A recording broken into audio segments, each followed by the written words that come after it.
This video is about range.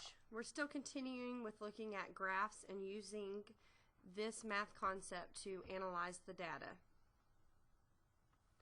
When you're looking at range, you're looking at the difference between the greatest number in the list and the least number in the list. And remember we talked about that we don't call it a list, we call it a data set. Just like with mode, we have got to put our numbers in order from least to greatest.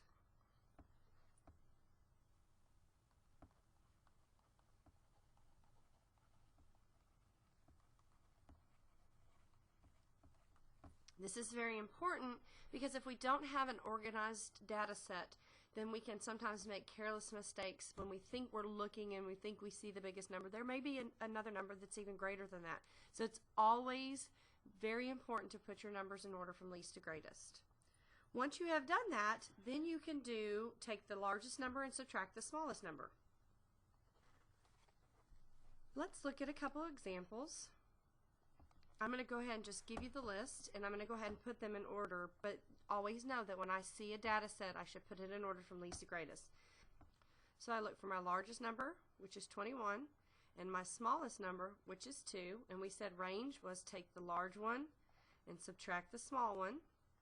21 minus 2 is 19, so 19 is my range. Range is actually really easy, just like mode. You can only have one range, because you only take one large number and subtract the smallest number. It only happens once, so there's only one range.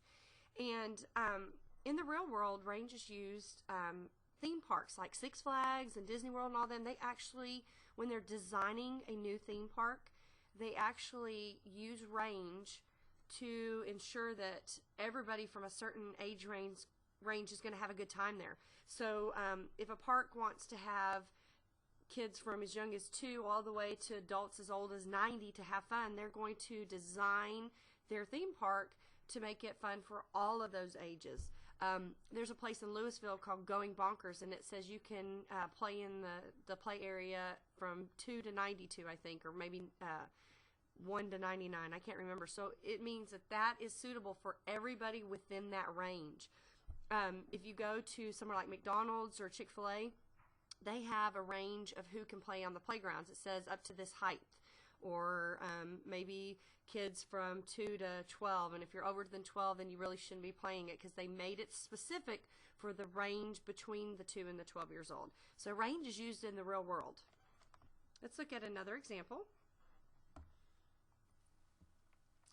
Let's say we have this list. So our list is already put in order from least to greatest. This is my greatest number. This is my least number. So I would take my greatest and subtract my least, and I get 1,901 as my range. So that's a really large range. It's almost 2,000 between the starting and the end. Sometimes you'll see big ranges, sometimes you'll see small ranges.